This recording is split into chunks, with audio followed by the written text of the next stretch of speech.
Ever since I was young, I've been obsessed with horror films and scary stories and whatnot. When I was 3, I would literally hide behind doors when I was in a room alone and practice my evil laugh. That's a true story, mind you. I would wait all year for Halloween since all the kids' channels ran the Halloween specials. I'd watch Cyber Chase and Fetch with Rough Ruffman and even Dragon Tales, and I would always record the specials on VHS tapes and loop them until the tapes ran out. Like, they would turn into dust. I have a lot of memories watching spooky stuff with my family, so I have a couple favorites listed down for you. Before I begin, I need to address that I've removed the obvious movies and shows here. No Beetlejuice, no Nightmare Before Christmas, no Halloween. You already know this is good. Like, I'm making this list for you to discover stuff instead of like reaffirming your opinions, okay? So like, a lot of these you probably haven't heard of. If you have heard of a few, good for you. Also, it's worth noting that items 10 through 2 are kind of just thrown together. It's not like number 8 is inherently worse than number 4. It is not a ranked list, except for number 1. So we're gonna climb through these together. This is all building up to number 1. Number 1 is better than all of them, okay? Also, some mild spoilers will be explored through some of these, so if you find a movie or show that looks kind of interesting, just skip the segment. All the timestamps are in the description, so you don't have to just stop watching completely. So slip on your ghost onesie and mix the candy corn with the popcorn, which is really good, by the way, because we're about to start digging in right now with number 10. In the 8th grade, I got foot surgery on Halloween, and it sucked. It was painful, it was bloody, and it was gross, and I pretty much cried the whole day because I was so mad that the day had been ripped away from me. I couldn't walk, I couldn't answer the front door or anything. I just stared out the window and watched all the other kids have a lot of fun. Some of my mom's friends lent us a DVD for The Frighteners, and we watched it, and it was probably the best part of that Halloween. For a movie to be so absurd, entertaining, and funny that it makes me laugh after being miserable for the whole day, I gotta give it props. I actually don't remember anything from it though, other than the fact that I enjoyed it when I was 14 years old. It has good audience ratings and bad critical reviews, so that's how you know it's a fun movie. I mean, Hook with Robin Williams had the exact same thing going on, and that movie was awesome. If you're ever immobile on a couch wallowing in your own pain and suffering, I would really recommend this one. Number 9! This movie just came out like a month or 2 ago as of the time of making this video, and I loved everything about it. The writing, the acting, the cinematography, the horrific violence against children. It was everything that I wanted it to be, being just true enough to the original to satisfy fans of the novels while still being accessible for new audiences. When I initially saw this movie, we saw it in D-box seats in the theater. That meant that the chairs rocked and moved, which was a totally different experience. Not only were the jump scares loud, they practically threw you around, adding a whole new level of suspense to the experience. Hopefully it'll be remembered as a classic someday. And quit lying to yourself, the 2017 version is worlds better than the 90s one.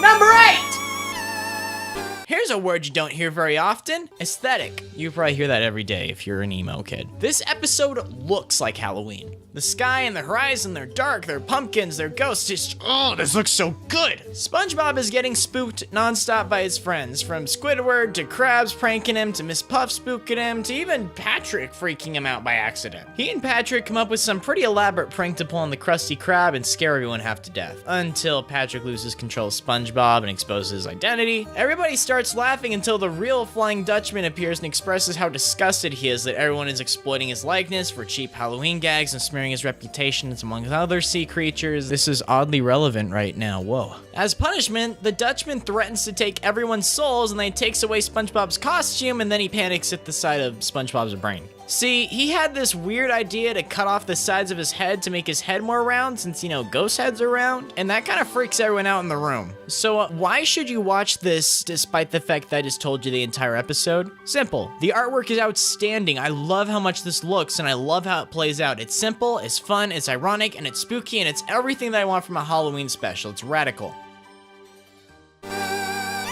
Number 7!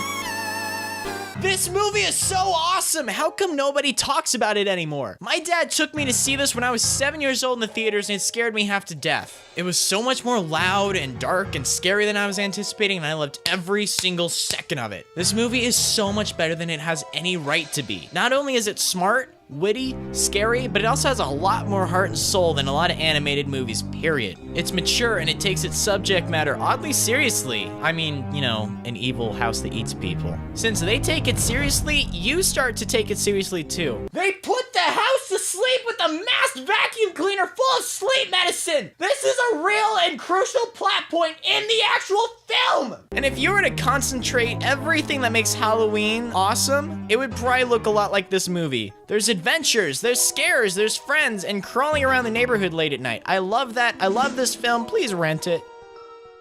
Number 6.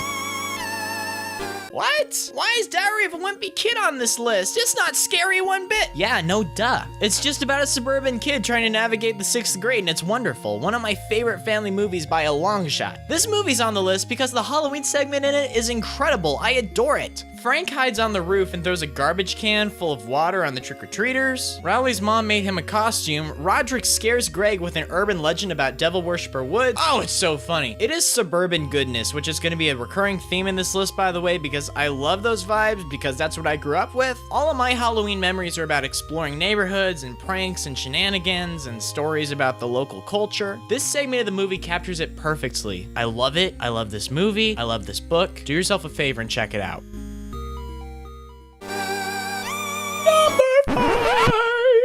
There's no way that's gonna make it in the final cut of the video. I love the Garfield TV specials. I love the Garfield and Friends series. This is not real Garfield, mind you. This is. Whenever I'm babysitting some kiddos, I bring over all of my Garfield DVDs, and I found myself laughing a lot harder than they do because these are still hilarious. They are worlds better than the comics. What's really cool about Garfield's Halloween Adventure is that it lives up to its name. It's divided into 3 segments. The first is about Garfield, the second is about Halloween shenanigans, and the final one feels like a legitimate adventure. Garfield's Halloween Adventure. Oh, I get it. Garfield wakes up on Halloween to discover that he can go trick-or-treating and score some candy. He throws together a pirate costume and takes on the neighborhood. When he decides to travel down the river and stop by some more houses, he and Odie lose their way and they end up being left behind on a cursed island. By the way, this old guy was like the scariest thing ever as a kid. This is more like it. Remember that comment about suburban goodness I made like 3 seconds ago? That's still relevant. This looks wonderful, and it has like a great pumpkin vibe about it. It's great, and it's one of my all-time favorites. Number 4! Do you remember Alvin and the Chipmunks? Not this, but this! This is real Alvin and the Chipmunks, and I love these. These were so much fun as a kid, and Alvin and the Chipmunks Meet the Wolfman was like my favorite Chipmunks movie. My favorite genre in film has to be called 80s Strange Invaders. I just made that up right now. Neighborhood kids band together in a small town and deal with an alien or a monster or some other villain. Movies like Goonies, Super 8, Stranger Things, Gremlins, The Monster Squad, E.T., Midnight Special, just, such good movies. It's like a weirdly specific classification, but like, it totally exists. These movies are a lot of fun because they remind me of being a kid again. And there's always an even mix of action, effects, and spooks too. I think that's why I enjoyed 2017's It so much. That counts as like an 80s Strange Invader movie, by the way. Alvin and the Chipmunks Meet the Wolfman is kind of like a Strange Invaders film in a way. It's packed to the brim with a lot of adventure, silly October vibes, and just, heck, it's so nostalgic. Like, the Wolfman moves next door, that's awesome. And now Theodore's a werewolf? What? Alright, so if he's like half human, half chipmunk, half werewolf, that's 150% what the heck, dude.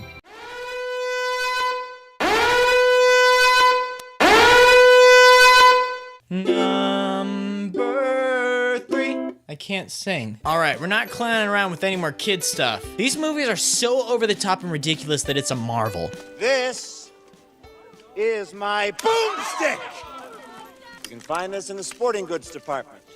See, the first Evil Dead movie was an honest attempt at horror, and it came off being like really campy. Upon realizing how successful yet cheesy their movie was, the filmmakers just ran with the whole thing in Evil Dead 2. It is the best example of mixing horror and comedy. Let me just reiterate, the canon storyline drags the main character from a haunted cabin in the woods to an interdimensional medieval kingdom, and then to a supermarket to fight demons. I'll swallow your soul! Come get some. This movie is so good! The remake was a bit controversial because it didn't have any of the comedy elements that made the original so iconic. However, they went completely overboard with the graphic and disturbing effects. I thought it was an excellent homage to the originals and a super radical post-credit scene too, if you haven't ever seen that. My little brother considered himself like a horror movie expert until I showed him this movie and he tapped out. He could not handle it. Although he has since been able to finish it, so I mean, in case he's watching it. Ash vs. the Evil Dead, it's alright. It's not nearly as groovy as the originals. Seem to be in the minority with this. They're still fun to watch. I tore through the first season in like a day. It just felt too much like a cable horror series. I don't know, maybe it's just me. But if I ever have a friend staying the night, I always pull out the Evil Dead films on VHS. These are like a sleepover staple from my childhood, and I still rip them out every summer, and I love them. Hey, this is number 2, buddy. The Addams Family movie, excellent. The Addams Family values, stupendous, flawless, excellent. They took everything that was already good about the great Addams Family movie and they just tripled it for the sequel. This movie is so funny, it's so clever, it's so witty, and it's so iconic that I consider it one of my favorite films of all time. Make this official. I want the Blu-ray copy in my coffin when they bury me in case Eternal Oblivion has like an entertainment center, because I can sit through this puppy over and over and over and over. And so let's just look back on all the Halloween films and decipher what was so great about them and why I'm picking my number 1 spot. In case it's not apparent, I love suburban adventure vibes, I like camaraderie with kids hunting down ghouls, a good art direction is super important to me. What film could possibly encapsulate all these qualities? It's this one, it's really good. Directed by Michael Dowtry, I don't know, he even made Krampus. Trick or Treat is the ultimate Halloween movie. It is a tradition in my house. I even watch it during July when I'm feeling nostalgic for spooky season again. It's like a horror version of Pulp Fiction.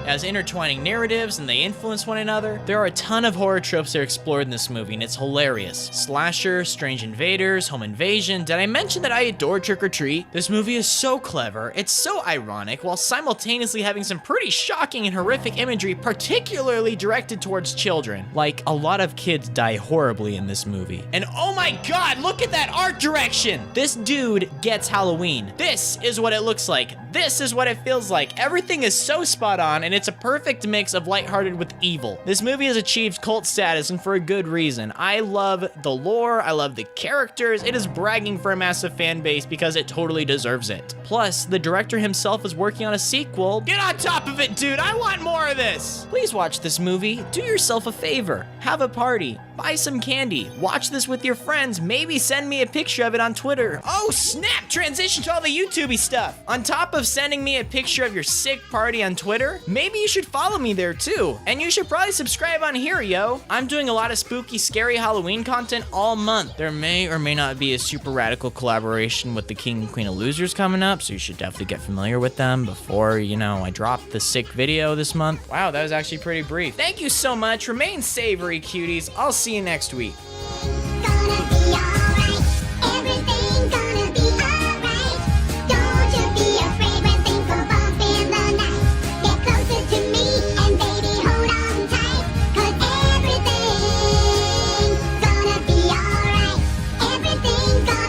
I know a thing or two about music.